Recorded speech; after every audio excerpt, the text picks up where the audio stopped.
Good morning, Liberty. It's hard to keep them open. Well, what is up, all of our liberty-loving friends? This is another fantastic episode of Good Morning Liberty. My name is Nate Thurston, and across from me, sleepy eye, Chuck Thompson.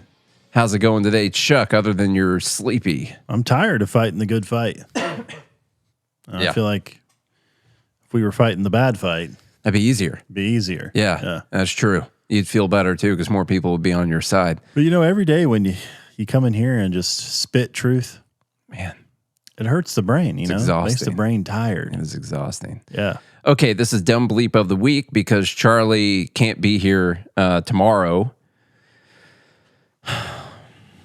Surprise. Imagine that. Surprise, everyone. Charlie can't be here tomorrow. That's crazy. As far as I know, this is the last time I'll be out for the year. No, Except for the week after Thanksgiving. Except for the week you after got a few things. Got a few things to do that week. And in fact, I'll be out probably mostly the same days that you're out as well. So we'll take a little break there.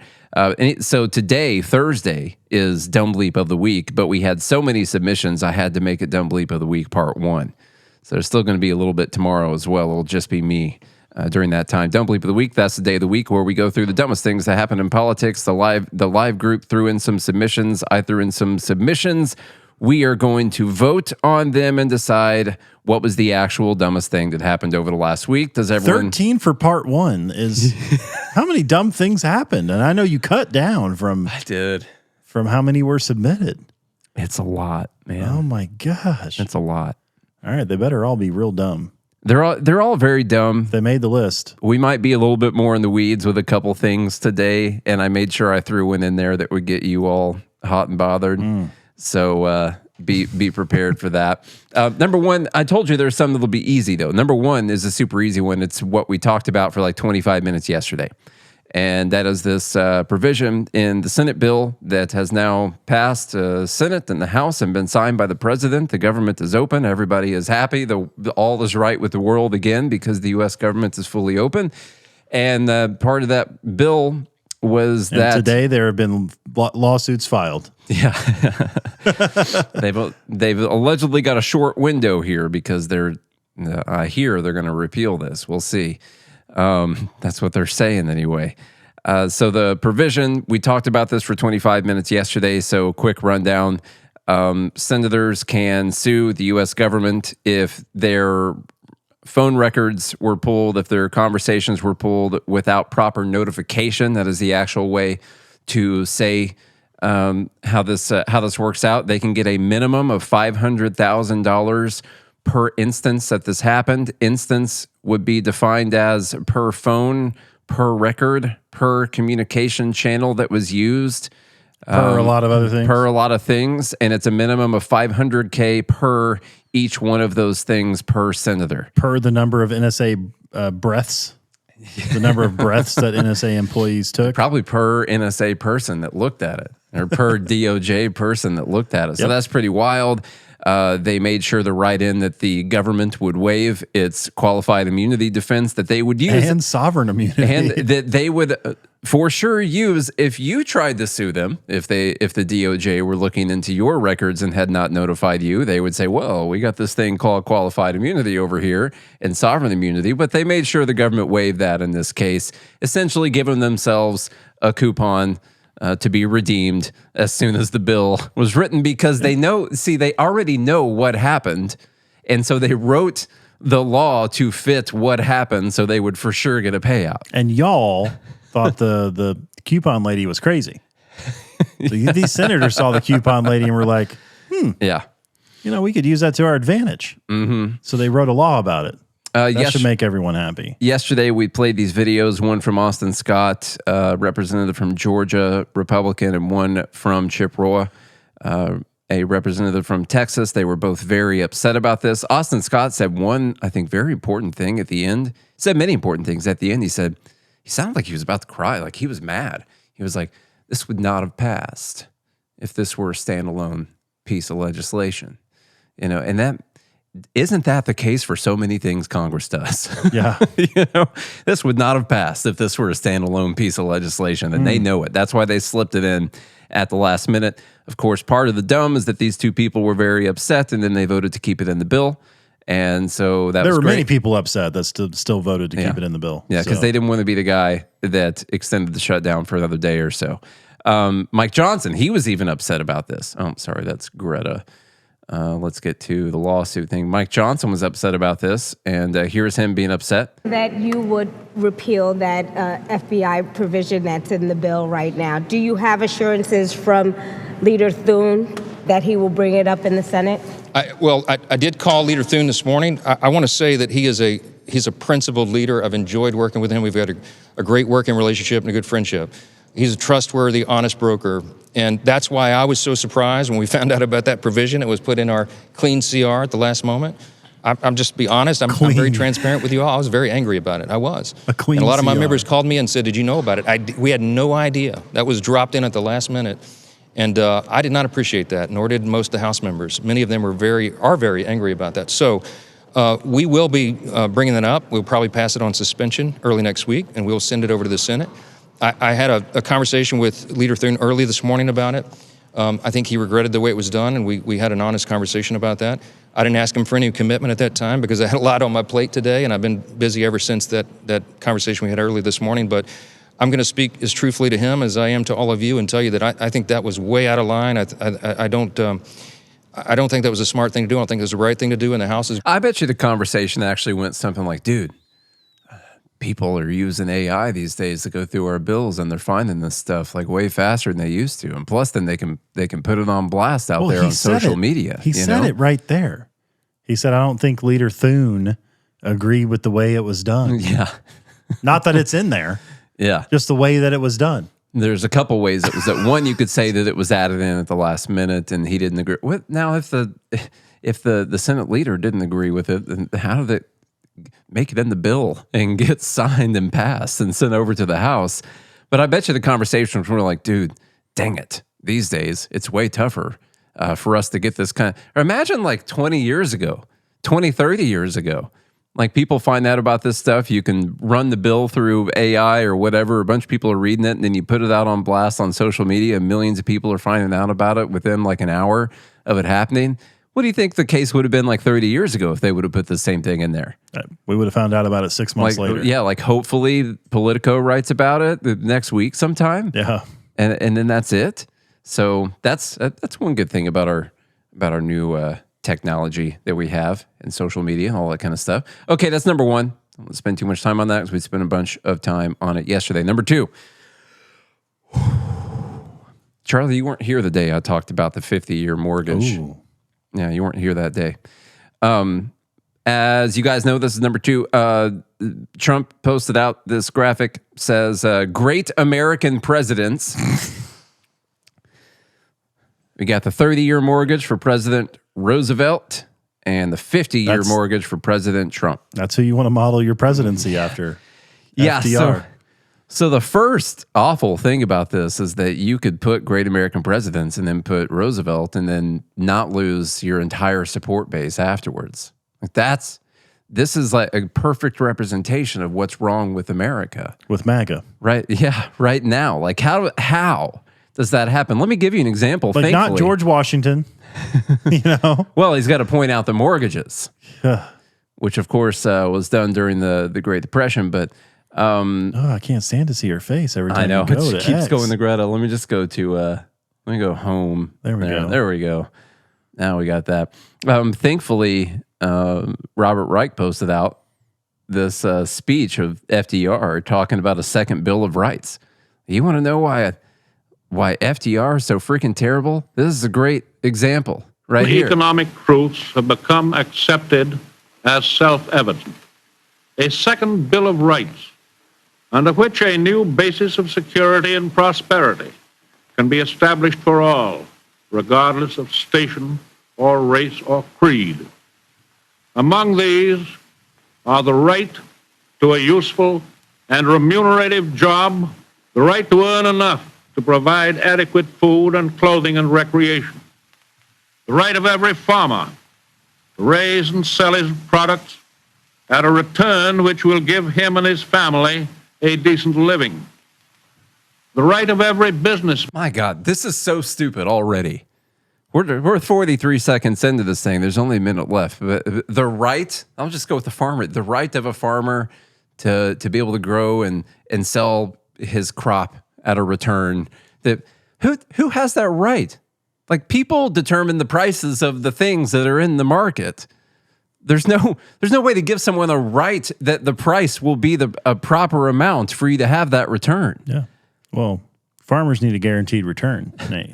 Well, like, what if the market doesn't want the thing that you're growing anymore? Doesn't matter. I mean, FDR was basically a socialist. Wouldn't all the farmers just pick the easiest thing to farm and say, well, I've got a right to a profitable return on this product. Doesn't matter if we got a massive surplus of this product right here.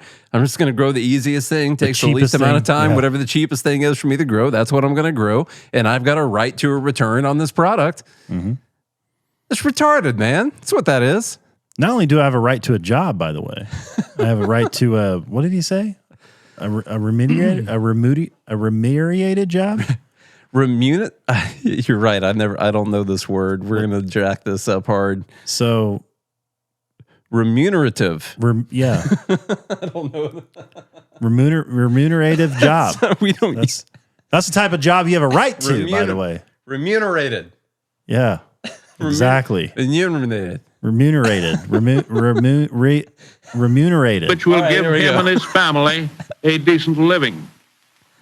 The right of every businessman, large and small, to trade in an atmosphere of freedom, freedom from unfair competition and domination.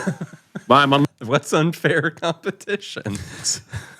Someone's better than you at something? Something you don't like. Someone likes someone else's stuff better than yours? It's unfair. Because that's what most of the monopolies were that they were going after. Monopolies at home or abroad. The right of every family to a decent home. The right to adequate medical care and the opportunity to achieve and enjoy good health.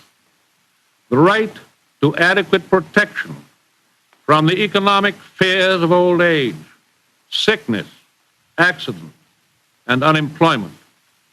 The right to a good education. All of these rights spell security. And after this war... I didn't get that for my spelling bee. You know. So while we did not enact his second Bill of Rights, we did, in fact, go after most of those things. And most of our problems in society today are a result of the government trying to enact FDR's second Bill of Rights. That's where we are right now. Yeah, he laid out the vision for the left. Yeah. And they have been going after that for the last 100 years. All right, so that's the first part of this dumb is, my God. By the way, this proves that Trump doesn't really care about making America great, actually.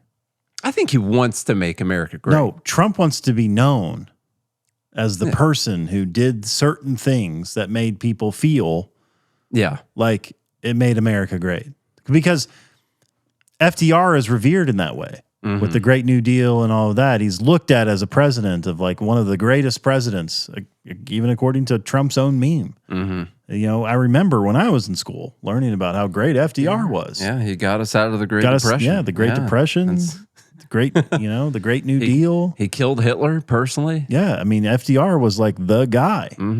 And it's not about the actual policies. Now, and that's because whether you like to believe it or not, I know we have some MAGA people in here. Trump is a narcissist. It's just who he is. He displays it all the time. Most politicians, I would say, are narcissists. It doesn't mean he doesn't have a kind heart. I think he still, he donates anonymously and does certain things. I mean, those are good things. But it doesn't mean that Trump wants to like go down in history as like being the greatest, regardless of what he does. Now, I knew that going in. It's one of the reasons I didn't vote for him in 2016. I didn't vote for him in 2020.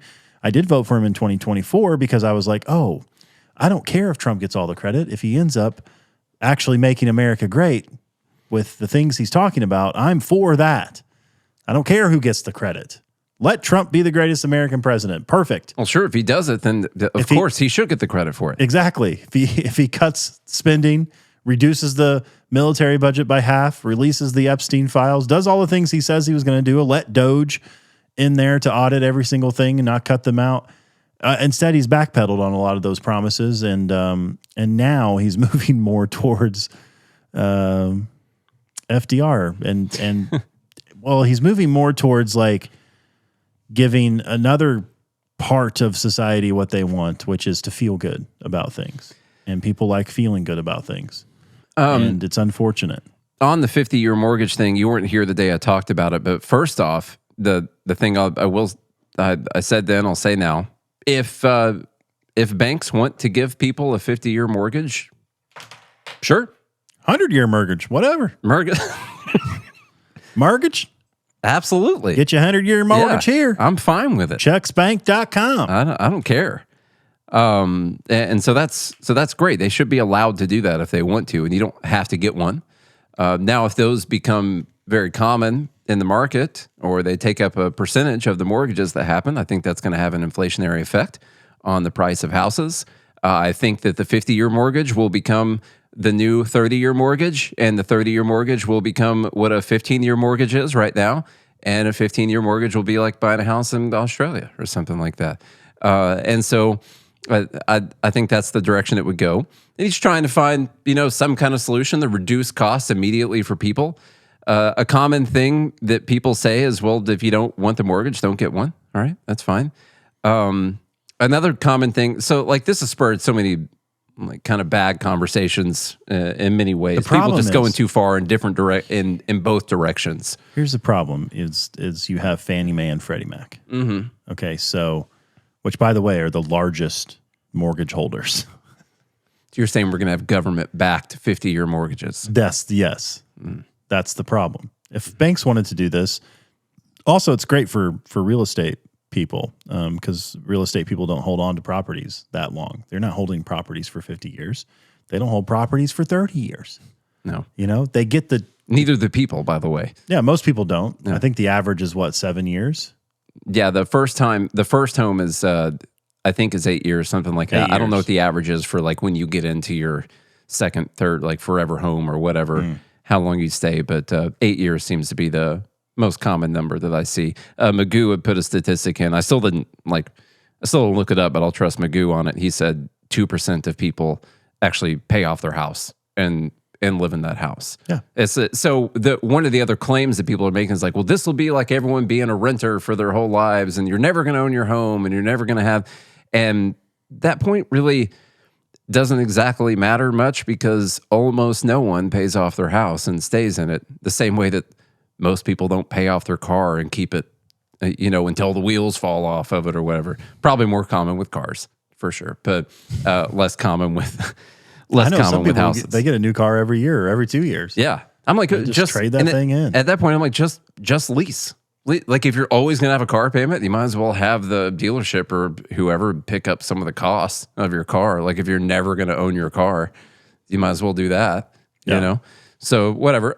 This person says there's zero difference between having a 50-year mortgage and renting. Prove me wrong. There is a difference. You can sell the house and you probably can make a little profit off the house if the market goes up. And so there is literally a difference between having a 50-year mortgage and renting. You will get some ownership in the house, and if the market goes up, you will get some of that equity in the house. So that's a good example of just going too far on this whole thing. There was a big post going around that a lot of people are upset about. Said, you want a house? Cool. When are you going to give up your $1,500 smartphone that you buy the new version of every year? When are you canceling all your subscription services? When are you giving up Uber Eats? When are you going to stop buying the $7 coffee every morning, sometimes twice a day? When are you going to do without a week-long or longer vacation at least once a year to some exotic locale? When are you going to sell your brand new car, buy a beater, and drive it until the wheels fall off? Instead of trading in by the way, it's not a good thing for the wheels to fall off of your car. Yeah. That's expensive. I've been in a car on the interstate when the wheels literally fell off of it. It was not a good experience. I do not recommend it for you. You should get rid of the car before. Weren't you going over a bridge? Like I was over a river? On the bridge, and we ended up going sideways, getting T-boned by a semi. And it was scary. Yeah. Yeah. Imagine if we didn't have Good Morning Liberty. Yeah. But that would have been the unseen. People would have never known. And see all the value you're getting now. That's a good example. Yeah. People would have been depressed. Some people would have been depressed without this show. I know. Let's see. Basically, it's a whole lot of when are you going to cut down your expenses so you can go get a house. And so the basic idea of this argument is y'all are spending too much money on stuff that doesn't matter and you're not prioritizing getting the house. Partially true, partially ignoring some of the problem of housing getting really expensive. I think we all understand that. There was a really dumb response to this, though. It's got 15,000 reposts on it. It says, no prior generation had to give up all their joys in life to buy a home. They had phones. They watched TVs and movies. They ate at restaurants. They traveled. They drove new cars. They went to bars with friends. They drank and smoked constantly. To pretend otherwise is absurd. Of course, the first thing that everyone had to make fun of was the fact that they didn't have phones. They literally didn't have their smartphones. But they had home phones. Yeah. They maybe had a TV in the house, something like that.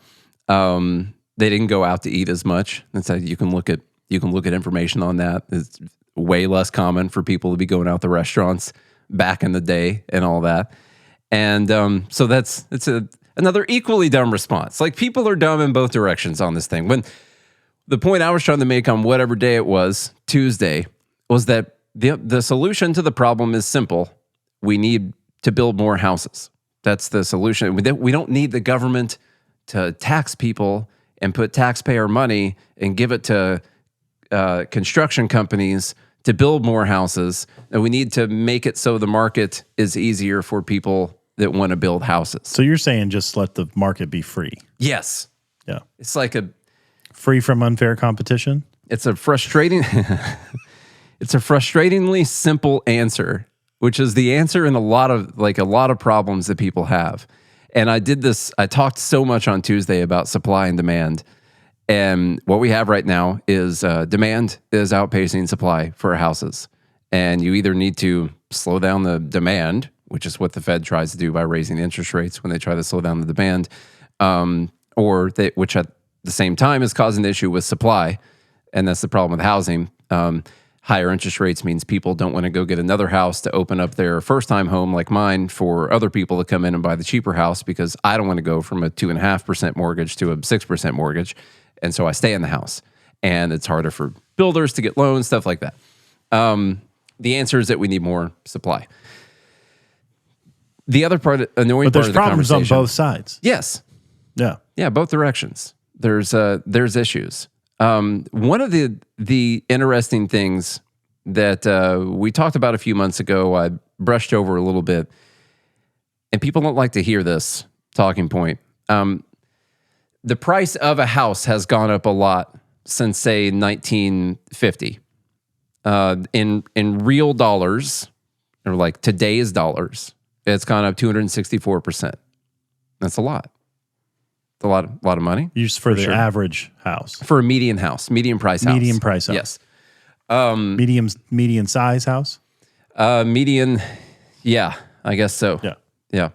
264% is what it's gone up in today's dollars. And that's a lot, okay?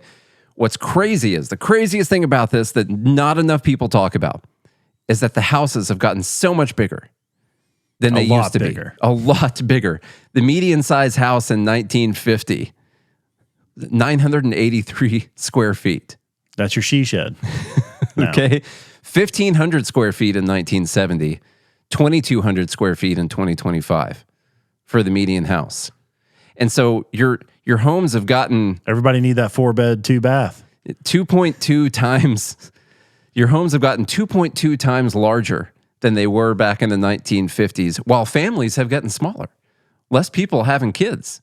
There's less kids in the houses. So like space if you were to look at square footage per person, it's probably gone through the roof, you know? So something's happened there where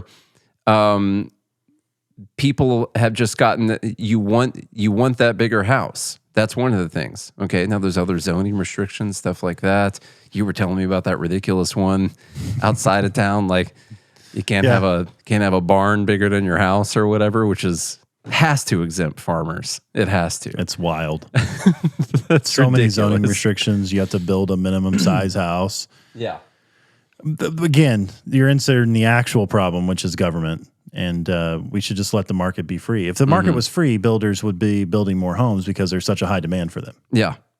Look at these two stats real quick, and then we'll move on because we're on number 2. Good God. The price per square foot in $2025 in 1950 was around $116 a square foot. Price per square foot in 2025 is $188 a square foot. Median house, $188 a square foot. That's a 62% increase. Median household income has gone up 87% in real dollars during that time. The actual median household income has gone up more than the price per square foot of a house, but the houses have gotten so much bigger that the price is outstripping, and so then your price to income ratio has gone up a lot. Yeah, so I had some charts and stuff on that, and we'll probably use them in other shows where we're not trying to talk about 13 different things, all that kind of stuff.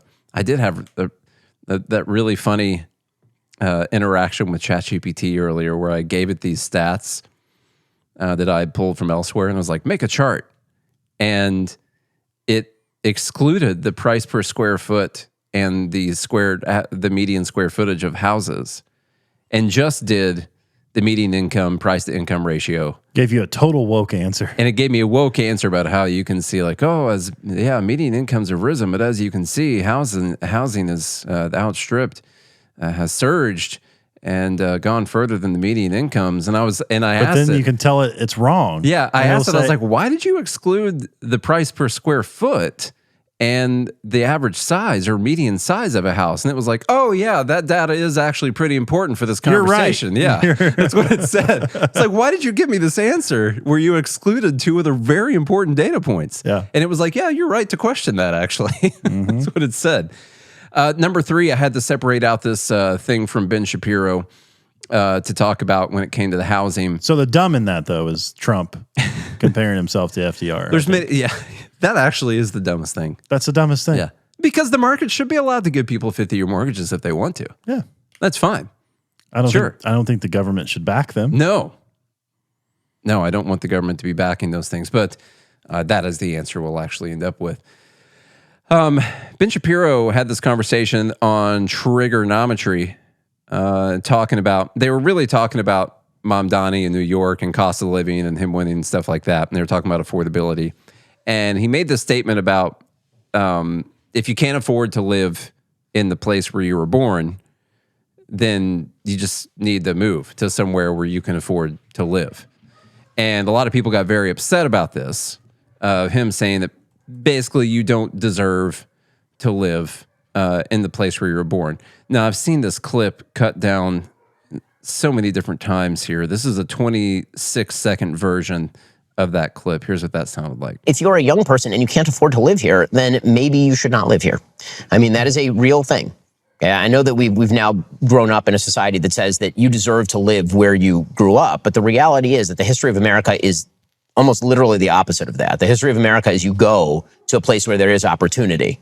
And if the opportunities are limited here and they're not changing, then you really should try to think about other places where you have better opportunities. If you're a young person and you can't afford... All right. So that's the clip that was going around. A lot of people very upset about this. All right. Like this one. What is this whole trigonometry, by the way? I've seen. You ever seen that? It's good. They I think do a Dave good Smith job. just did a debate. That Konstantin Kizin is the main guy on that. Okay. They do a good job overall. It's much more watchable than other things where people are talking and I disagree with them sometimes. This guy says, you do not deserve to live where you grew up. Whatever this is, I'm not that. This person says, citizenship means you deserve to live where you grew up. It's your birthright. Never let anyone sell your birthright for a bowl of GDP. Citizenship is greater than capitalism. And I'm sorry about that. I understand. New York is a special case because it's like a very small area with a whole lot of people in it. And of course, in that very fixed area, it's going to keep getting more and more expensive. You know, the supply of land is gone, and there's a lot of demand for it. So it's going to keep getting very expensive. And Shapiro in the full clip. Well, we need rent controls. Yeah, they have rent controls, of course. Shapiro in the full clip talks about that. He talks about regulations, rent controls, stuff like that have made it too expensive. And these people that are upset need to be talking about the things that have actually made it too expensive to live in New York. And then he says, but at the end of the day, like if you can't afford to live here, you got to find somewhere else to live. And I agree with that. I'm sorry that it sucks, but it is possible that your area could grow up so much that it could become unaffordable for you to live there if your income is not. Nashville's getting that way. Yeah, it's getting very expensive. Yeah. And if they attract a lot of people who are working very high income jobs in that area, and you're still working, you know, at the gas station or something like that, but then they keep bringing new people in who are doing whatever this super expensive job is that they're doing, the cost of living is going to go up in that area. It's just sort of the way it works. Only way you can have, like, you can always afford to live there is if you go live out in the country somewhere, like away from any big cities where all these massive populations are going to go. When you find people like, yeah, we've had this since 1885, you know, or you like pass down, where it is. or you pass down housing through families or something. Yeah, I agree with PJ here. He says the word "deserve" makes me crazy in pretty much every context. The people who are like, it's my birthright. I deserve this or that. Like, why? Mm-hmm. Why do you deserve it? You know, why can't prove it? Prove that you deserve it. On what basis? Yeah. The world and people owe you nothing. No one owes you anything. Not a job. You don't have a right to a remunerated job. Profitable, as Magoo. You don't let have us know. I like that word better. Remunerated. Yeah. You don't have a right to the job. You don't have a right to basically anything. You have a right to life, to liberty, and the pursuit of whatever you want to pursue, as long as it doesn't harm someone in the process. That's it. Yeah, that's it. The word deserve. No one owes you anything. The word deserves no time in an economic conversation. In the same way that should, the words deserve and should rarely ever be used in an economic conversation. They deserve no time. Yeah. In that at all. I mean, sure, I use both words in my explanation. You can think to yourself, and this is a good exercise to do, like, oh, I deserve this. Then you go out and prove it. You prove the value. You prove the worth. You know, this is something to do at your job. You're like, oh, I deserve a promotion. Well, go fight for it. Mm-hmm. You know? I've done this many times where I'm like, I agree. I think that I should be making more for what I'm doing. And so I will go to my boss and I will say, hey, I've got these offers from these other places because I'm a pretty valuable person. And, but I want to stay here because I like what we got going on. And I need this much money to stay or I'm going to go somewhere else. And I can tell you it has worked every single time. And if your value is valuable to a business, to your job, to whatever, it will work in almost every situation. Now, you do have some bosses that are just pure dicks that if you try to do that, they'll be like, see you later. They ignore the value that you bring. But you have to be assertive enough and you have to fight for what you're worth. If you believe that you deserve something, you prove it. You prove that life would be worse without you. Well, you deserve it by earning it. Exactly. You deserve it by, in the case of labor, making your labor worth merit. Whatever it is you're asking for.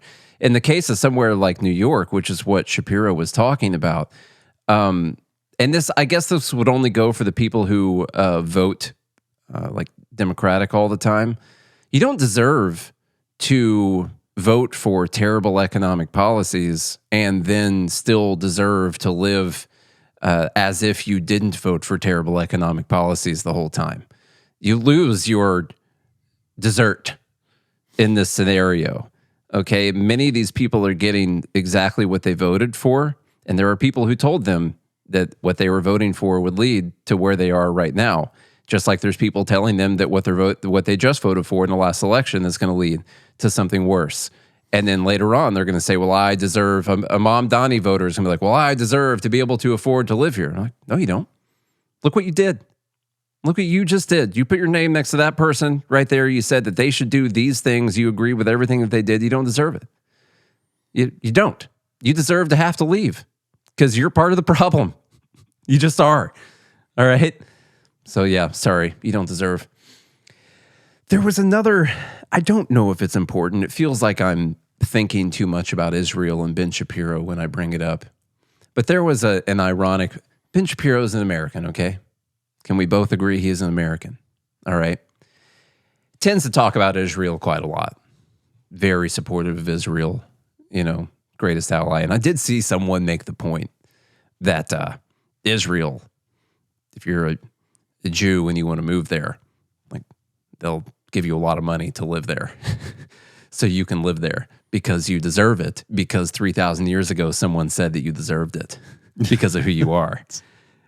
And so there's, I can't deny that whole idea of people being like, well, this is my birthright as a Jew. It says it right there in that book that I deserve to live here. It is kind of ironic that Ben Shapiro's talking about that when it comes to Israel. Now, how do you settle land disputes? I mean, throughout history, it's been by war. Yeah, that's how you settle. Like, oh, we conquered you. We drew these lines. We raped all your women and stole your food. And now you belong to us. It wasn't bad enough. We took your food too at the same time. Those bastards. Yeah, I mean, and then now you deserve those things. How do you just settle land disputes in the modern age? I don't know. I mean, probably not as gruesome as it used to be. No, it's less gruesome. Yeah, I mean, the war is pretty bad. Yeah, it's pretty bad. It's a pretty bad war. Yeah. Yeah. So pretty bad stuff. But it is ironic. Now, I think if I remember correctly, when the whole Zionist movement happened, they tried to go about it. It seems as if they tried to go about it in a semi-capitalist way, where they raised a bunch of money and tried to buy people out of their homes. But then there was also some nefarious activity that took place. Yeah. Like if you go into an area like right now, you can buy whole towns in America. You can go in and you buy a whole town, and you're like, I deserve this town because I bought it. And you can pass that down to your children, whatever. In a way, that route is much more capitalistic or freedom than overtaking someone, because again, you have the right to pursue whatever you want to pursue as long as you don't hurt someone in the process. There is some shady stuff that went on when it That's comes what I'm saying, to that nefarious and shady things. They went about it in a capitalist way. They did in fact try to buy some land and stuff, but it was a little bit more complicated system. It wasn't as if the people on that land just held a deed that was filed in the office over in Court 7, and they went and had a nice deal where they both signed a piece of paper. Like it was a little different than that for sure. But it would take me like 36 hours to tell you about that. So you might as well listen to Martyr Mate. Yeah, just listen to Martyr Mate instead. Okay, number 4. Gosh. This is fast. This is really fast. I just have to make fun of this, and this is why it's so bad that people continue to lie about things. We have this whole fight over the ACA, and the enhanced Obamacare subsidies roughly cost something like $35 to $40 billion a year. And that's what this whole government shutdown was over. And so there was one day where the talking points went out, and all these major Democratic politicians were making the point that, well, Donald Trump gave Argentina $40 billion, and that's what it would cost to extend these ACA subsidies for a year. I know when it was. It was when they offered the deal to extend the ACA subsidies for a year. And they were like, well, that's like the $40 billion. So he cares more about paying off, capitalists in Argentina than he does about trying to help people with their health care. And a lot of people buy into that, and it sucks that they'll use that as an excuse for why we should continue using taxpayer money to fund a failed government program that only makes things more expensive. Because the fact is, We didn't send $40 billion as a bailout to Argentina. We didn't even do a $40 billion currency swap with Argentina. We did a $20 billion currency swap with Argentina. And then we basically took the reins, took the lead on getting $20 billion from other private sources, making some phone calls, raising some donation money and stuff like that. So you can get that Argentina Wagyu. For other people to come in. Got to get that beef, And so it wasn't even that we Arby's was running low. $40 billion currency swap. And what people don't understand, and it feels weird for me to have to defend this, but since people have to talk about it in a stupid way, I have to defend it. It's not like a bailout. It's not like a normal bailout. All right? It's not the same. Most time in a bailout, you give someone the money and they never give it back, first off. And in this case, they gave us $20 billion worth of something, and then we gave them $20 billion worth of something. And that is the exchange that took place.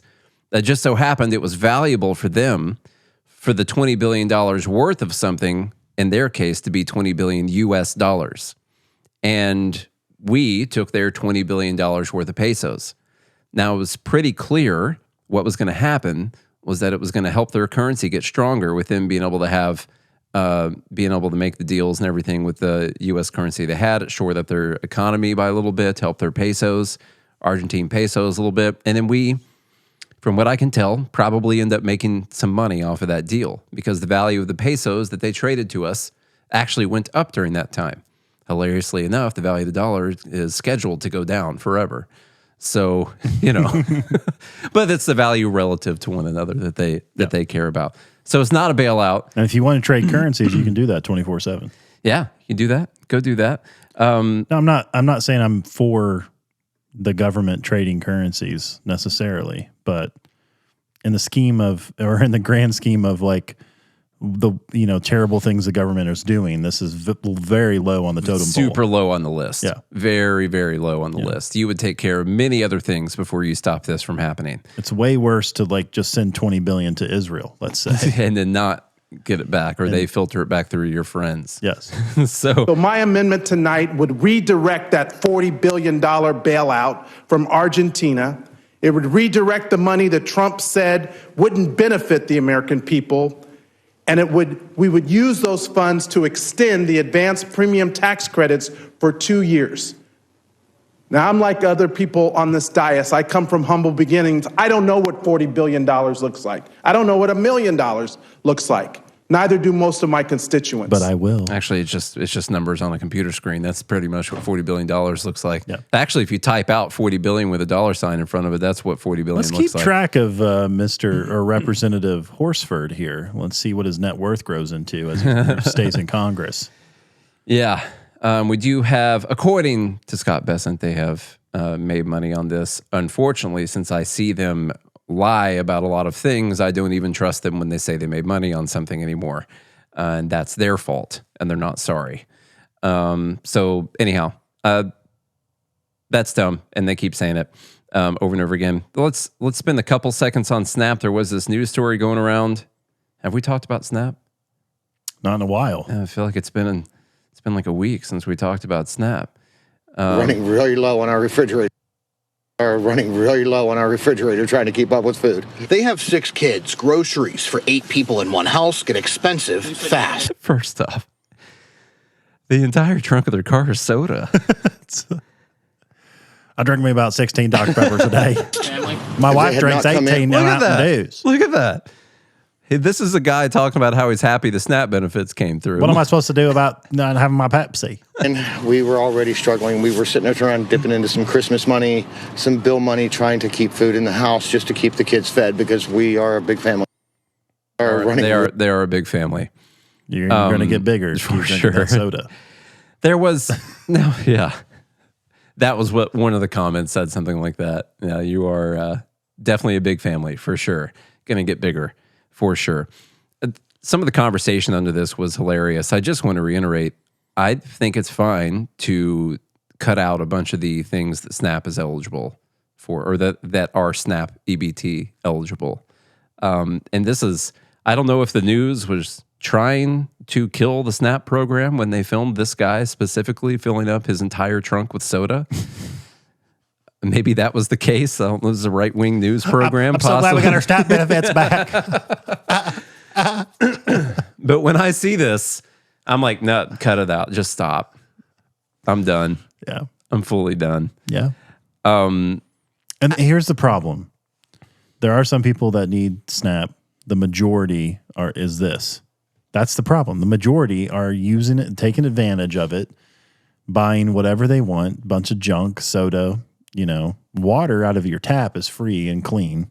Unless you live in Detroit or Flint. Yeah. I guess. I don't know if they fixed that yet. Flint still have water or bad water? No, they all died. They all died. Okay. Yeah. Everyone else in America, though. I covered that one day when you were gone. And it's like, and this is why most Americans are upset. And of course, you're perceived as someone who doesn't care about small children. But you look at the way these adults manage their households and you're like, yeah, you don't deserve to steal money from me so you can buy your Mountain Dew and Pepsi. First of all, Coke is way better. Okay, if you're going to buy soda, Coca-Cola products taste better than Pepsi. Yeah, that's a problem. So I'm upset about that. Now, Mountain Dew. Mountain Dew. You shouldn't even count. It's like that a as the separate same category. Yeah, that's Pepsi's best invention. Mountain Dew.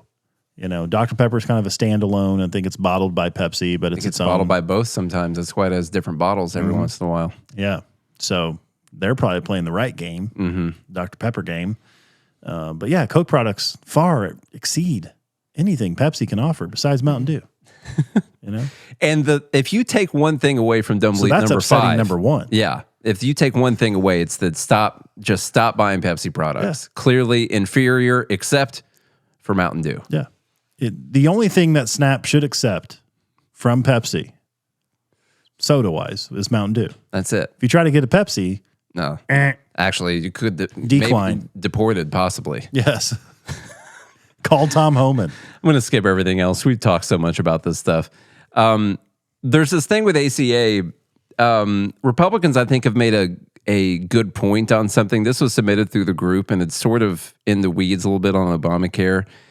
But there's this thing that Republicans have brought up a lot, that up to 40% of Obamacare enrollees never file a claim. Now, what you first think, this is number 6, really, because this is actually highlighting something that's probably a big issue and is actually billions of dollars in fraud in the program. And people are just blowing it off as like, oh, that's a good thing. Well, you want people to get sick? Come on. And also, like, this is what insurance is for. You're not, only use insurance if you need to. Now, it's weird they never go to the doctor at all. That's weird. They haven't filed claims in years. Here's an example of someone making a point on this. I want to turn to talk about fraud just a little bit more. Get this, 35 to 40% of Obamacare recipients that are enrolled in Obamacare never file a claim. Let me say that again. There's 24 million people on Obamacare. 35, 40% of those people never file a claim. These are ghost people. They don't even know they're on Obamacare. They've been falsely enrolled in Obamacare. Now, some people would say, "Oh, but there's always some people that don't file a claim." It's usually more like 10%.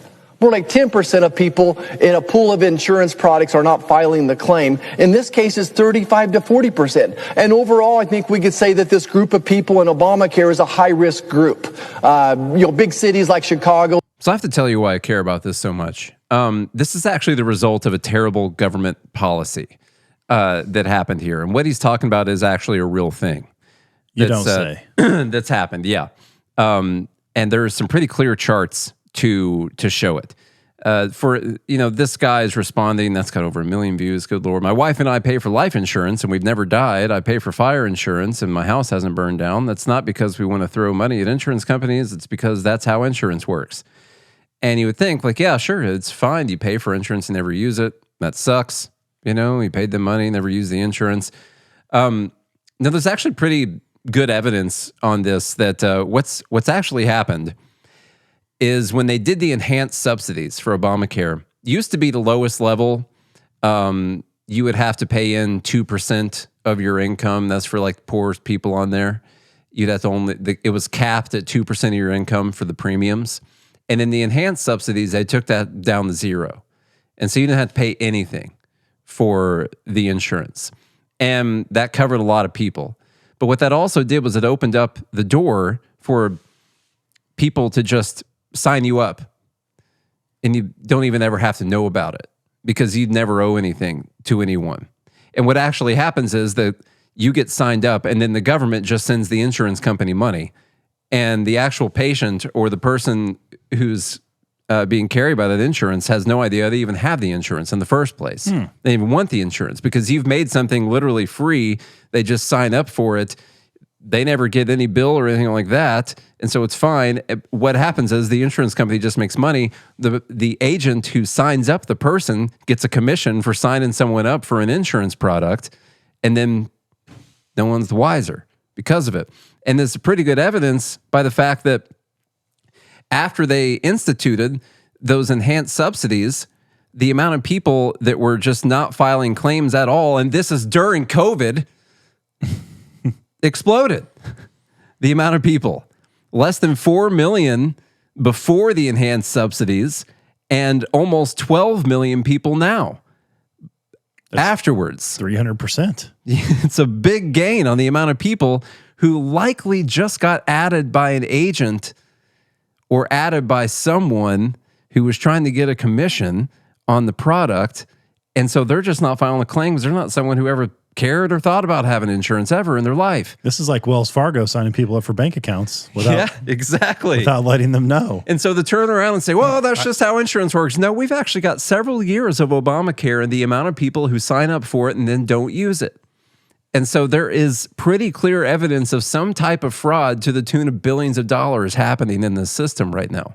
Just saying. You can't just write that off and say, that's oh, wild. Yeah. I had no idea this was happening. And that's what happens when you make something free and you go through an agent to do it's it. Not like free. It's free government. to the person. So when it was a 2% cap on your income, like it mattered if you can't sign them up. They owe money. But when they don't owe any money, just sign someone up. Hell, put the address to your office. Doesn't matter. So yeah, they should look into it. Of course they should. Anyhow. All right. Let's see. Number 7, tariffs. I just called it tariffs. There's a lot of things in here about tariffs. The first thing I have down now, this is kind of ridiculous, but it's also good news. The Trump administration has found a way that they're going to lower prices on certain items. They're going to remove some They're going to cut tariffs.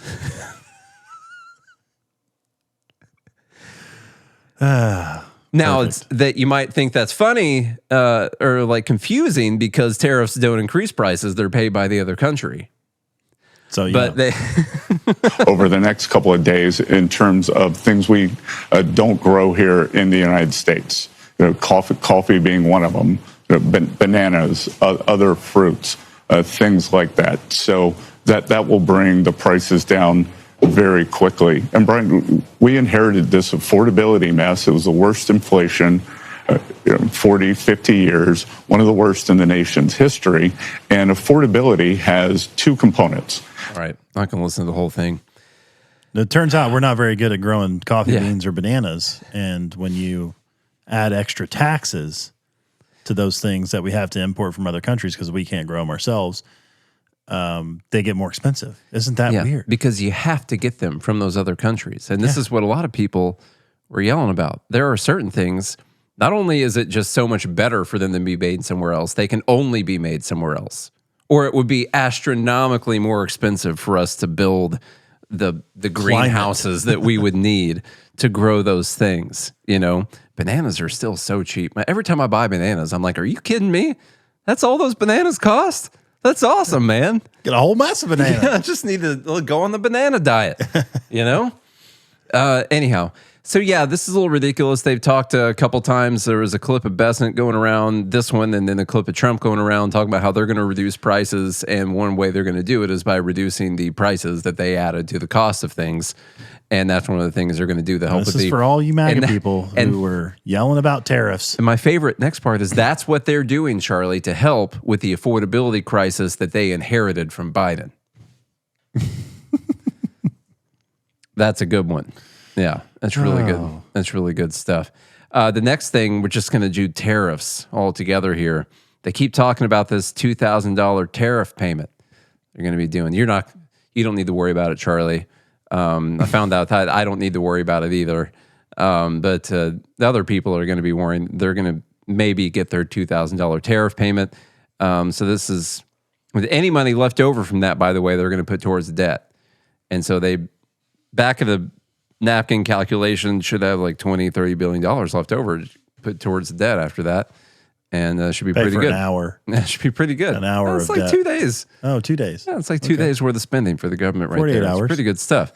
I've got another clip of Besant talking about the tariff checks and who's going to be getting them.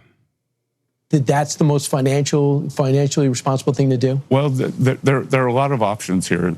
The president's talking about a $2,000 rebate, and that would be for families making less than, say, $100,000. Have you decided on that yet? We haven't. It's in discussion. But the other thing to think about, Brian, is that what we did with the tax bill is actually financing the president's no tax and tips over time. Social Security and the big refunds you're going to see are a result of that. So that's another payment to the American people. And then the other thing you're going to...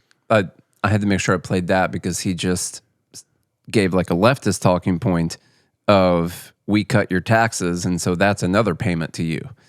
Like, no, you stole less. Well, first of all, you took less from me, bro. We financed. Yeah. They borrowed the money. Yeah. So that they could cut your taxes on tips. And then we took it back in with tariffs, which also came from a bunch of you guys at the same time. And we're going to give poor people back. And now so he said, it's not finalized. First off, I highly doubt this is going to happen. The Supreme Court still has to rule on whether or not the tariffs are even legal in the first place. But there is a potential. They're trying to find a way to shovel this money out the door before the Supreme Court rules on it. So when the Supreme Court says they're illegal, they're like, well, we already gave the money to the American people. What do you want us to do? Take it back from them, you know? So that's a potential thing that could be happening. And then he says for families making under $100,000, a lot of people are upset about that. Now that it's not a finalized plan, even if they were going to do it or whatever, but a family making under $100,000, like that's saying like mom and a dad are both working, making $51,000 a year apiece and barely getting by, and they're not going to get the refund check or whatever you want to call it. So the people in 100,000 are going to be, especially for families, will be very poor. Now I might look into getting a divorce from my wife first off, see if I can qualify for that $2,000. Which, by the way, is what welfare payments do for people. Yeah. It incentivizes people to split up, families to break apart. So that's another thing. This is a wealth transfer from the top to the bottom, if they do it. The top 40% in the income brackets do 62% of the consumer spending. Since we're talking about tariffs, we're talking about prices that have been added to products, meaning the people at the top 40%, have paid the lion's share of the tariffs, for sure, which is the case with all taxes, actually. Sorry, I got to do some math real quick. All right. I got to see how many Pepsis I can get with my $2,000. I'll get about 2,000 Pepsis. That's pretty good, man. Be enough for 2 weeks, maybe. It's pretty good. I like that. I'm glad we got that sorted out. Maybe I should quit my jobs. Yeah. That's too late. You already filed you're probably going to, well, if you don't file your taxes, does that count? Oh, yeah, I'm probably going to go after tax status. The whole thing is just a mess. The whole thing is I love how mess. MAGA is basically just, they're Democrats. I don't know what they're populists is what they are, and whatever like sounds good to the people is now a good economic policy. And this is just going to lead to more inflation. Clearly. Yeah, clearly. Just like the stimmy checks did during COVID. Literally the same. Yeah, same policy. Same.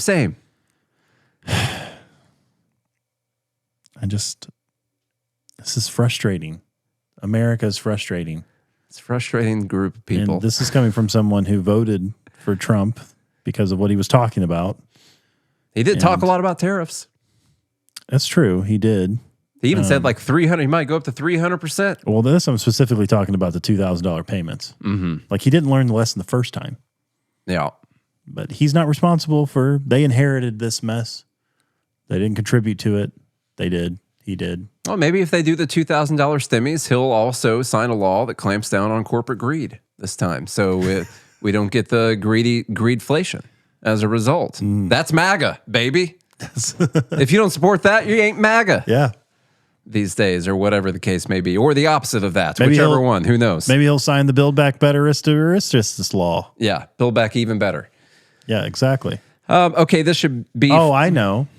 If you pass a law that reduces inflation by law, then you can pay people stimulus money, but pass a law that...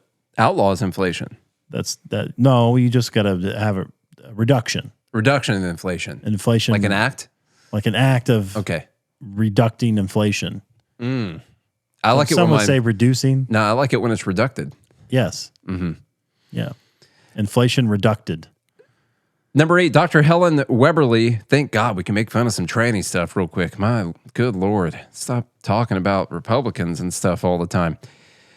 This person seems to not be satirical. I did some research on their page and double checked, and none of the community notes or anything ever mentioned this as a satire account. And there's just this massive page, Dr. Helen Weberly, she, her, that just posts super dumb stuff about gender ideology all the time. And I forgot that was even a thing that we were doing. This one came from the live group, and so I wanted to point it out. This is an article from thetimes.com. It says transgender women to be banned from all female Olympic events. That's what that says right there. And Dr. Helen says they weren't effing born male. They are female and always have been, and are now being excluded because their birth certificate was written wrongly. And they have so many sodding hoops to jump through to correct it. There. Wrong. Oh, yeah. Their birth certificate was written wrong. Now, I don't have kids, but I don't even think a baby can tell you what they identify as, like right at the day when they're doing the birth certificate. You know? Mm-hmm. You got to ask the kid, right? Or do you just not fill out that part for a few years? Or what do you do? I don't know. I don't have kids. There's just no way of knowing. Apparently, this ideology still exists right now, that men can be women and women can be men. Not only that, if you're transitioning, that means that you were always that, and it was just written wrong in your birth certificate. Human biology be damned. Doesn't matter what your testosterone levels are, or muscle mass, or anything like that, bone structure, none of that stuff matters. It was all the doctor's fault for filling out that form when you were born. That's who screwed this up. I will say there is a possibility.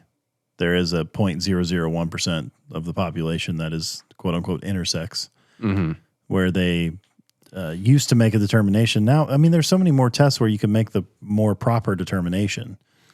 I think before they would just make a determination on whatever was easier for that child.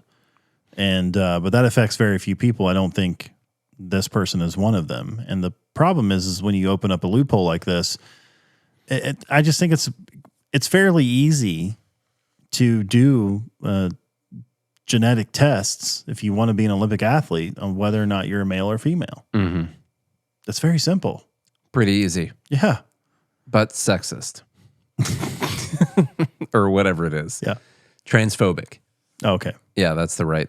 Well, those people are gay, so. Number 9 starts with this thing right here, a popular meme that you guys have seen going around that says socialist citizens on the left, socialist leaders on the right is the popular meme. There's a wall between them, shanty shack towns on the left, and on the right, it's nice, glamorous pools and homes and stuff like that. And so they're saying that socialist leaders live a nice, high lifestyle, and the people in the population are living in squalor. All right. And this person says, pray for NYC. Response to this, with my God, 14 million views on this, post a picture, the real photo that is based on, and says, this is actually capitalism. To which I wanted to point out, this is actually Brazil. And that is not a good, like, that's a real photo. That's what this is based off of. That right there. This is actually Brazil right here. And it's a very loose definition of what you're blaming on capitalism. I mean, Brazil, the beacon of capitalism, of liberty. When you look at the Economic Freedom Index, it's like right up there above Somalia, I think, something like that. Way up there. I mean, there's like how many countries in the world? 250 or something? I don't know. 190 something, I think. I don't know how many there are. There's like 1 billion countries in the world, I'm pretty sure. Each of us are our own country, Charlie. Countries are a myth. We're all sovereign. Well, they rank 117th on the Economic Freedom Index. Brazil does. That's capitalism. They're not. They don't have a free market. Really at all. You can make money. What happens when people want to critique capitalism is if there exists a system where some people can profit off of things, then that is capitalism. If you can profit, then that means it's capitalism. But what's weird is when you have like a country that has many state-owned enterprises, some of the biggest enterprises being state-owned. And by the way, they had a lot of turmoil. They still have a lot of turmoil going on all the time, but big corruption scandals and stuff, between business and government, people making money and through the back door. I'm sorry, between business and government, I mean they were state-owned businesses where the corruption scandals were happening. Just so you guys know. So socialist. It's more socialist. They're more like, they're not strictly a socialist country or whatever, but they're more socialist. It's not a free market. Yeah.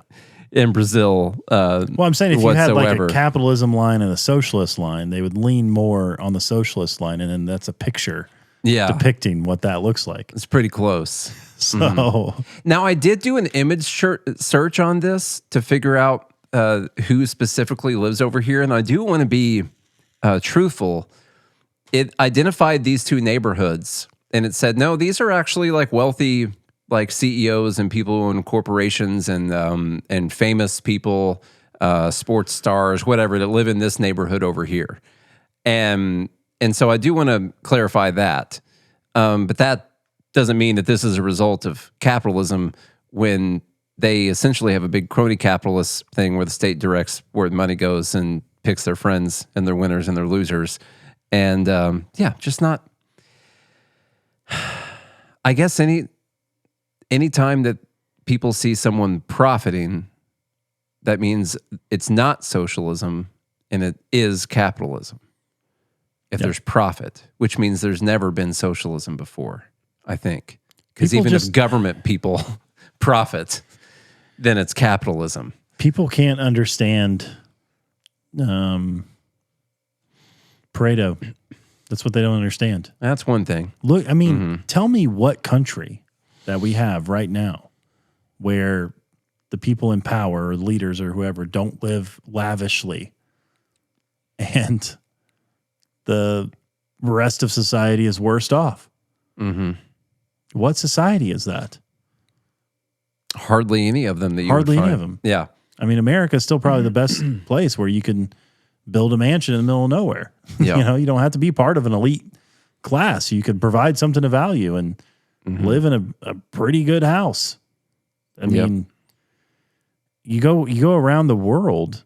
I mean, even Saddam Hussein and the leaders in Iraq, they live in a palace. Well, I've been to Djibouti before, and that was something else. Did you see the palaces? Man. I did. Yeah. When we drove around Djibouti, it was the craziest thing I've ever seen in my life. People living in little sticks and cardboard, but not always cardboard because they had to take the cardboard to feed to their goats so they could eventually eat the goat. And it was just, you think of shanty towns or whatever, it's just worse than that. It was so terrible. We were getting begged for water. Literally saw people drinking out of like puddles that were probably just people spilled chemicals or something, and that's what they were drinking. Oof. It was awful. I had a lady carrying her infant child beg me for water, got told by the military that couldn't give her any water because they're like, whole town will be over here begging for water if you give her water. And I was like, dang, that sucks. But luckily, we got to dine at the palaces. And those are very nice. Very nice. Isn't that interesting? Great stuff. That's where we got to meet all the people, all the high up people. And those were some of the nicest places I've ever seen in my entire life. In the same place. Isn't that something? Yeah. That was wild. Mm-hmm. That's what it's like around the world. Number 10. Gotta get going. A lot of people upset with Rand Paul right now. Vince Langman says the man on the left voted 15 times with Democrats to keep the government closed and destroy President Trump's economy. The man on the right voted 15 times with the Republicans to keep it open. Remind me again who's supposed to be the good guy. And so the guy on the left is Rand Paul. The guy on the right is John Fetterman. And of course, this is echoed many times throughout the MAGA base, for sure. And I think this is actually a pretty good example. I didn't recognize that as Fetterman because I didn't see the sweatshirt. That's true. He did put on a suit for the photo, or did they like AI that on there? I don't know. And so this is actually a good example of what bothers me, because what determines whether or not someone is a good guy in some people's eyes? Team player. Is it that they would vote for economic policies that will destroy your life and your children's lives and have them living in the Djibouti-like conditions I was just describing, and they would die in early age and they would never get to feel happiness at all? Or is it the one who, is that the bad person? Or is the bad person the one who doesn't vote Republican 100% of the time? The latter. I got you. Yeah. Okay. Loyalty above all, man. Loyalty. Doesn't matter what the direction is, just be loyal. That's it. And as a I don't even know what to say to these people anymore. I know. I find myself. I'm not even sure they're real people, by the way. I'm trying to back off on this stuff because I'm not 100% convinced all these people are real. Bots. Yeah. Or they're from another country. They're just being paid. Yeah. To post certain things. I mean, some of them are real. They do videos and stuff like that. Some of them I'm like, is this even a person? I'm not 100% sure. Democrat crudely pasted over Rand Paul's face. Yeah, so the fact that somehow Rand hasn't arrested anyone and Rand hasn't convicted anyone and he hasn't reformed or passed any laws, which I don't know if you know this, but you can't do that as one person. And also, you can't. It's one of the more annoying things is they keep talking about how, he said he was going to prosecute Fauci. Number one, he's not a prosecutor. Okay? He can't prosecute Fauci. Doesn't matter. He's done as much as he could in the Senate. He has referred to grill Fauci. He has referred Fauci for prosecution to the DOJ. 2 times, I think. But as some people apparently don't remember, Fauci got a pardon from Joe Biden. You're not going to be able to go after him for these federal crimes. And all they can get on him is the only thing they can get on anyone, which is that they lied one time in Congress. And so when the person's received the pardon, what are you supposed to do? But all his job is to do is refer him to the DOJ. Are you mad at the DOJ? Are you mad at the person who runs the DOJ? No, doesn't seem like it. This person's talking about how his salary is $174,000, net worth $6 million. Multimillionaire Rand Paul, who wishes to raise Social Security age 70, would like you to work until you die. Talks about the home they own, whatever. And then this grifter wants you to buy his book about deception and Fauci, the very serial killer he and his wife profited off of via insider trades. Now, this person is referencing a trade that Rand's wife made in the early COVID times. And so Rand profited off of Fauci, except for if you look into it, it was an investment under $15,000 into Gilead Sciences because they make remdesivir and they lost money on the trade. And none of that matters. Who cares? Wasn't great inside information. These people aren't real. This guy's real. I don't even know what what I was trying to say is I find myself on a show where I'm supposed to talk about things. And it's becoming increasingly difficult to even know what to say. It's almost like, again, my point yesterday, it's almost feels futile. futile. It ain't. And it's become so frustrating to just, I don't even know how you find all these dumbs. It's got to be the most frustrating Dude, at process. this point, people essentially print them out and carry them to my house. They're just, I don't have to find them. They come to me. You got carrier pigeons showing up. No. Just everyone in my life knows that if you see a dumb thing, you send it to Nate. Because I can't walk without finding dumb stuff everywhere I go. It sucks. It does. I question how people can just believe certain things. And man, most people don't dig into things, and we all used to be, well, many of us used to be like that. Like, we're kind of reformed, conservative bots almost, where we just repeated fair. whatever the talking point was that we heard from Fox or Rush Limbaugh or something like that, and like that was the truth. And it's not like we went to the library to look at the encyclopedia and look up anything. Barack Obama was a terrorist. I believed that. Yeah, we got Sharia law just as promised. He was, yeah. He was a terrorist, a democratic terrorist. And so what is always important to remember, and why I will never accept that this is futile, is that you look at where we came from and where a lot of other people came from, and it just took hearing that one little seed of truth to kind of throw a wrench in the whole works of just being that bot type mindset, And one person at a time, if I got to personally hand carry the audio file of this podcast to their house, I'm going to convert them sons of bitches. I don't care how long it takes. He has the resolve. He has the resolve of a lieutenant commander leading his troops into battle, knowing they're all going to get massacred. Yep. Yeah. Yeah. Something like that. It's powerful resolve. I'm going to skip over the pay thing because... Yeah, we got four more. Let's Let's talk go. about the hemp thing. No, we got a few more. This dumb thing occurred last night. This is the only Epstein thing we're doing today. Representative Tim Burchett from Tennessee, I think, right? He's from Yeah, I think so. Yeah. Is he our representative, or is that that's the other crazier guy, I think? Andy something or other. Ogles. God. I don't know where he is right now, but he's just staring at a picture of Trump touching himself.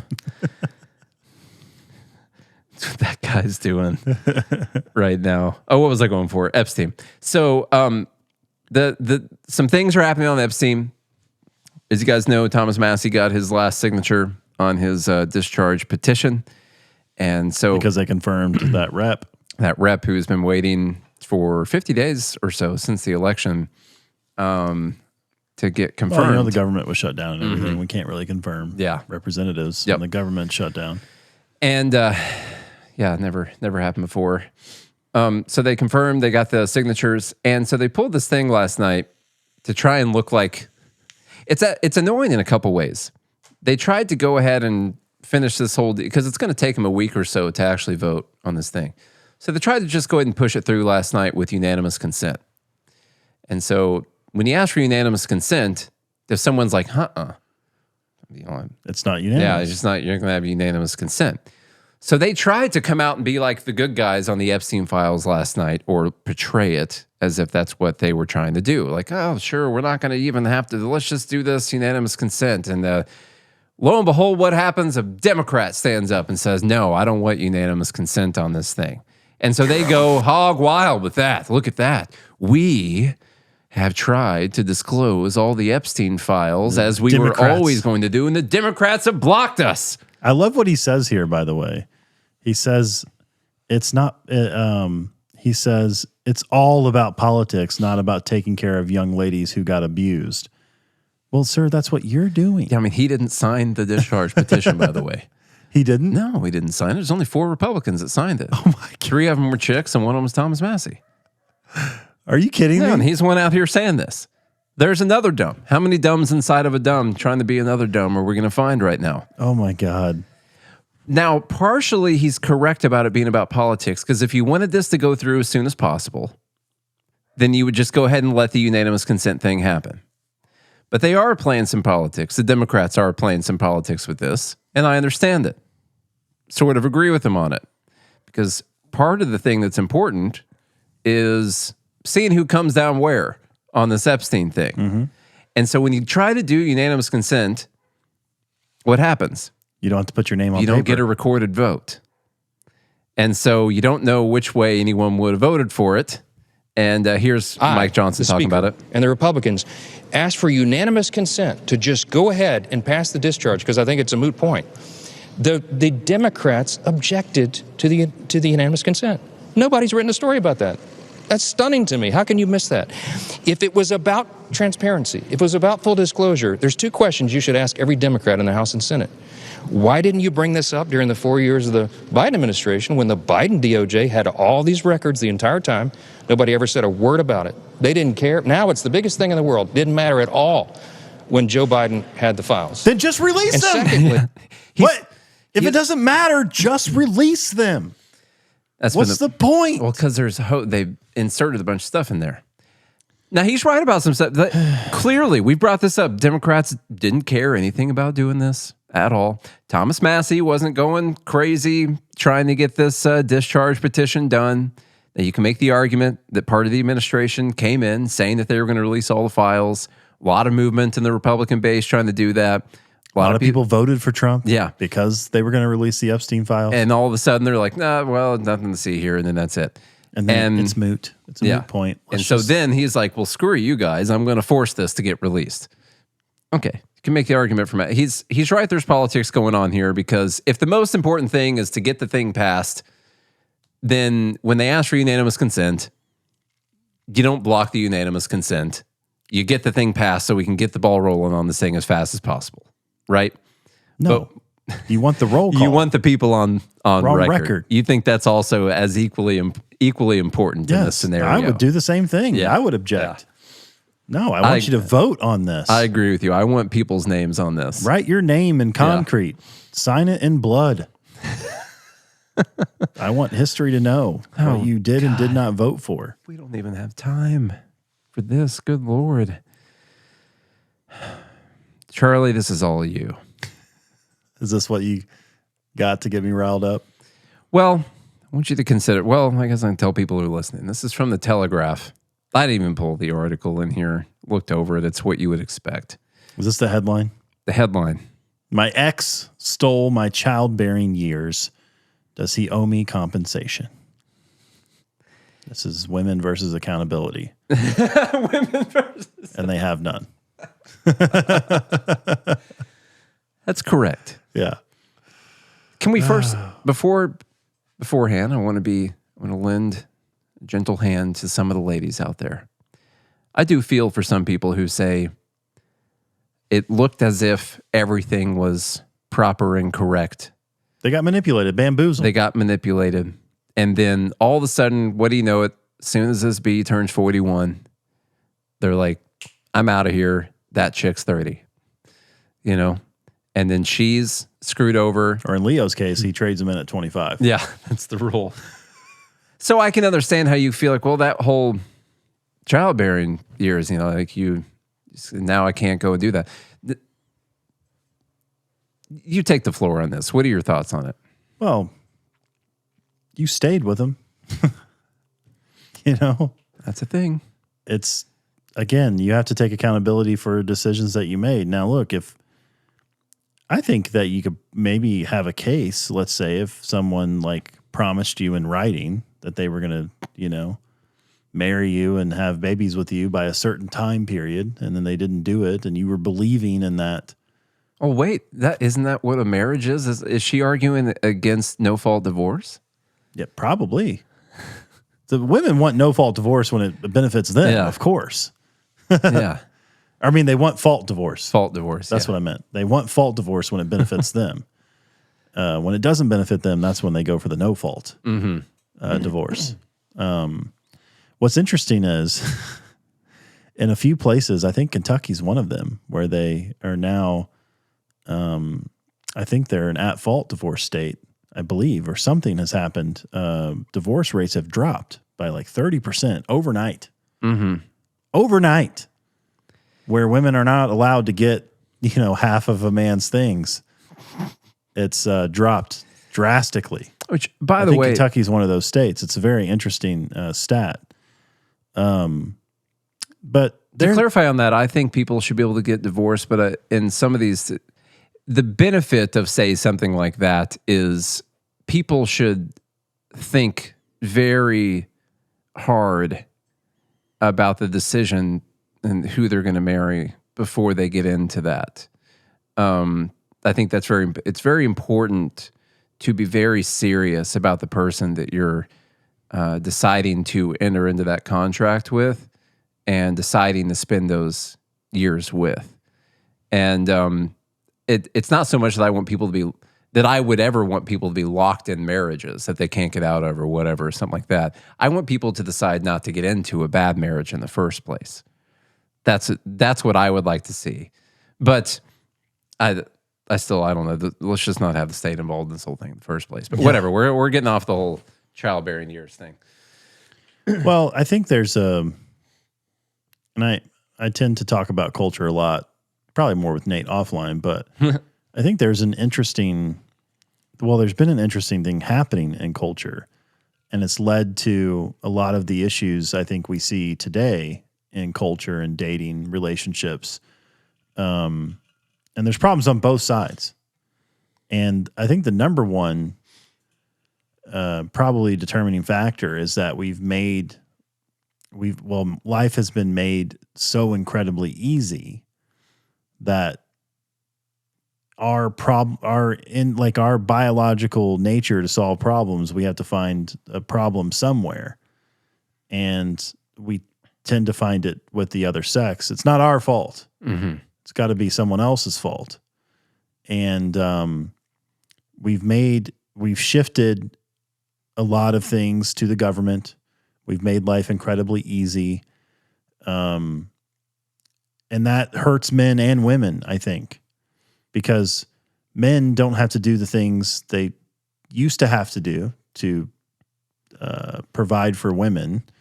And women can now be independent and boss because they can stand on the shoulders of the men who have built their house and did their plumbing and I like how stocked the grocery store. You just throw out that word boss so easily. It flows so easily in your sentence right there. Is that a word that you have in common usage? Boss? Boss? Boss girl? Yeah. Girl boss? You talk about boss? Look, I mean, I'm all for people pursuing whatever they want, but I just hate that term. Girl boss. Yeah. Yeah, for sure. If you want to be a boss, go be a boss. That's fine. My thing is I think we've lost a lot of gratitude for each other. I think overall what you're describing is that we've lost a lot of our ability to take personal responsibility for our own decisions. Well, and then gratitude for the other sex. Mm-hmm. Men blame women and women blame men. And it's this ever increasing problem. And it's like, I think you need to look in the mirror, and I can talk about my own life here. I mean, there's lots of terrible decisions that I've made that have put me in a position, even though it may not be necessarily my fault, but it is my fault that I've put myself in a position for certain things to happen, somewhat knowing the consequences. And I shouldn't have put myself in that position. Now, I didn't do it to myself necessarily, but I put myself in a position to where that could happen. And I can guarantee you that's not going to happen again. I've learned my lesson the hard way, let's say. But I think you're spot on. Like it's an interesting conversation and that we could really take a deep dive on. But at the end of the day, no. According to the article, I'm responding to the article now. No one owes you not owed compensation because you decided to stay in a relationship that did not produce a child for you. Should there ever be that idea, like you say you're in the divorce proceeding, you're trying to go after someone for money and be like, well, that person stole those years out of my life and I would have been able to have a child. Then I wonder, Could the guy be like, Yeah, reverse it. could the guy be like, well, I was going to create a freaking $1 trillion business during that time, but this bitch kept nagging me, and I stopped. Yeah. And so she owes me way more money. Yeah, or reverse it. I married this girl, and I wanted to have 3 kids by the time I was 30, and she just kept having miscarriage after miscarriage. That stupid body wouldn't produce my firstborn son. I don't have an heir now. Before I'm 30, and now when I find the next lady that I'm gonna with, and maybe she'll have my firstborn son, the heir to my, Or we'd be like, now I'm the heir to my throne. I'm gonna be 40 because she stole my best young dad years. Now I'm so old. And when he plays sports, I'm gonna have trouble keeping up with him. Exactly. So no, you can't open the door on that whole can of worms, basically. Oh, by the way, interesting stat. Young men without children are more likely than young women to say they want to be parents someday. I thought that was interesting. Men, this is in 2023, men without children, young ones, 15% said they don't want to, 57% said they want to, 21% said of women said they don't want to, and 45% of women said they want to, which is why our population is going to collapse probably. So anyhow, there's that. All right, last thing. Here's another interesting stat about the culture between men and women, just real quick. I think this is widely known now. Since we have the data of divorce rates among different types of couples, lesbian women marrying women, those divorce rates are the highest. I think that's 78%. Heterosexuals, men and women marrying, is around, I think, up to 55% now. And then your gay guys, dudes marrying dudes, is around 30%. So we can derive statistically what the common denominator is among those 3 stats. It's a literal common denominator. So we have the ladies in the group saying that's just because dudes are lazy. They're lazy at filing for divorce. Yeah. So the guys were like, all right, this ain't working out, but we're getting some pretty cool tax benefits right now. And so, And by the way, women initiated like 80% of the divorces that take place. Yeah, actually, I had that stat earlier too. I didn't bring it in here, but dudes are just lazy at filing for divorce. Yeah. That's the problem. Okay. The 2 dudes that got married, they're like, we hate each other, but God, it's so complicated to go through the court system. Who wants to do all that work? Let's just stay married. Number 13 doesn't matter, except for it explains exactly what's wrong in politics right now. And so I just wanted to make sure this is a response that I got from a comment I made. And it's I don't know. But Gunther Eagleman said, I don't get it. We had a chance to drop the hammer in the Senate and dominate for 3 more years by nuking the filibuster. Is our GOP that weak, compromised, or are they scared of winning? Am I missing something? And I said, maybe they're capable of thinking more than 3.25 years into the future, which is when Trump would be out of office. Okay, meaning other people could be in power someday that you don't agree with. And this person says, there is no more than 3.25 years into the future. There is only this moment and its opportunity. What a reptile brain. I think drug addicts say the same thing. Yeah. Future? What Is future? that what's happened right now? Future. That's a problem for future Homer. This person's name is Brandy. That's a problem for future Brandy. There is no future. There's only right now. Yeah. And God. That's dumb. It's been a long enough show that we just got to get out of here. So let me tell you what the options. I don't even have that. Are we even still live? I don't even have the Discord pulled up right now. Oh yeah, we are. Okay. Let's get the voting going. That was a heck of a lot of dumb.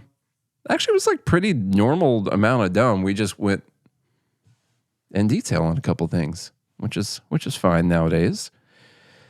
Number 1 was the Senate Payday, which allegedly is going to get repealed. But it was put in there in the first place, and that's dumb AF. Okay. No, I don't like that one. I never do the split screen thing anymore. No. Here we both are. I forgot about that button. Now we're both on the screen at the moment. Number 2, 50-year mortgage. Number 3, Ben Shapiro and responses. Don't forget, some dumb responses to deserving to live somewhere, and also the little Israel kicker we threw in there at the end when it comes to deserving to live somewhere. When it came to it. Number 4, the Argentina. Another Pepsi, man. Number 4, the Argentina bailout. Number 5, the SNAP thing in the trunk full of soda. Number 6, the ACA phantom takers. Number 7, which are really just the insurance companies, by the way. I'm not even blaming the people. They're not even getting anything out of it. They're not using it at all. It's literally just insurance companies signed up for money. That's all they did. Like, if I sign that up, I get money from the government. Some insurance folks making some fat checks. That's pretty fat cool. Commission checks. Number 7, the tariff thing. In other words, like, we're going to reduce prices by cutting the tariffs that we put on in April. Yeah. On things. I'm not trying to influence the vote, but that's the dumbest. And then one. also $2,000 checks, and what's left over will pay off the debt. But also, we can't even do this. But also, we cut taxes, which is like giving you a check in the first place. Yep. It's a lot of dumb things in that one. Number 8, something about trannies. Number 9, this is capitalism. That was the Brazil conversation. Number 10, all the anti-Rand Paul stuff. Really just anti-principled people stuff, anti-constitutional people stuff. We just continue to see it. And if either Rand Paul or Thomas Massie lose, which Rand Paul doesn't have until 2028 or something like that he has to run. If Republicans band together and get rid of them, I don't even have the words to explain. I don't have the words to explain it. I'm gonna work on. I've got some time now to figure out the words to explain it.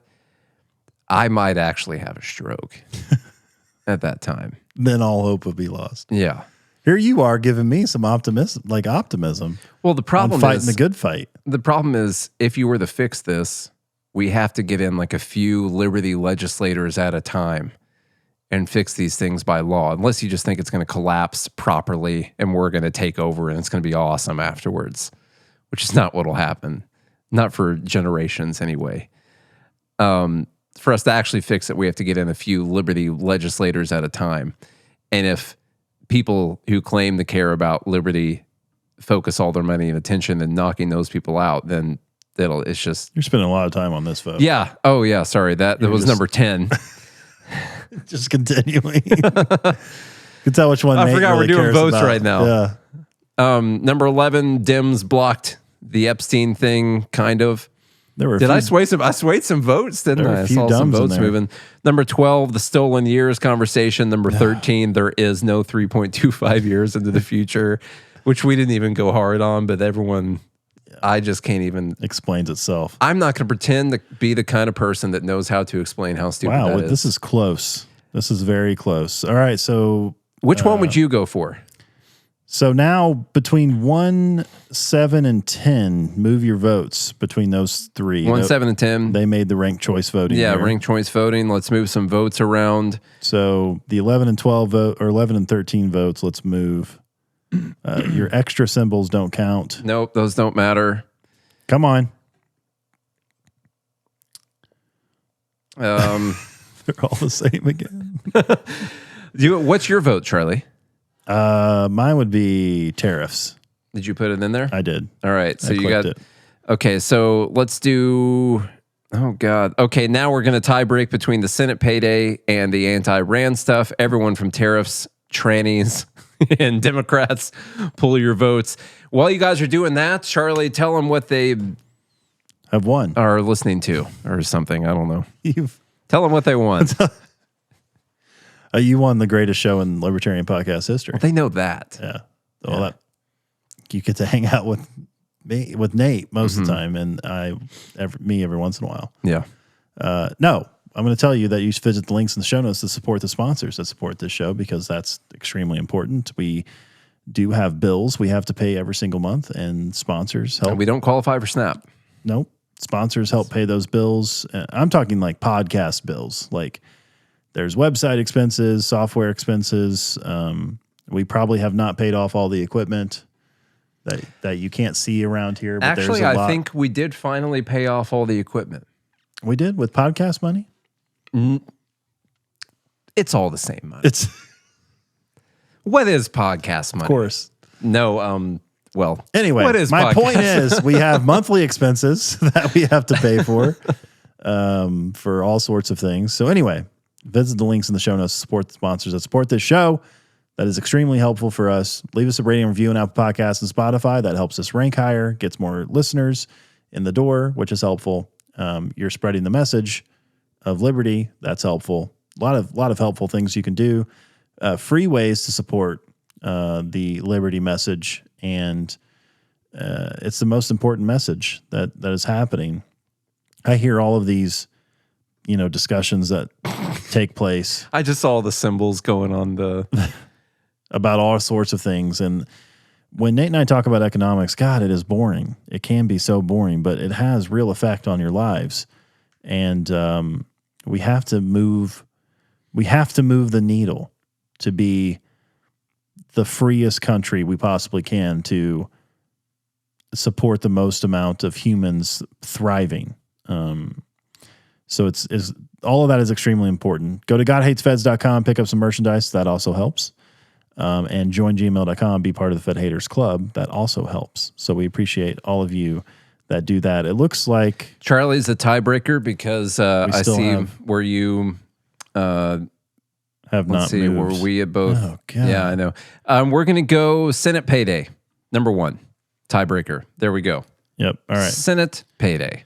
All right. Well, I hope you guys enjoyed the Dumb Bleep of the Week, part 1. Nate's going to finish part 2 tomorrow. And if you did do all those things I said to do or don't, I don't really care. But Nate, he really does. This is what he lives for. Yeah. So if you love Nate, you'll do those things. Until tomorrow, I hope you have a good day and a good morning, Liberty.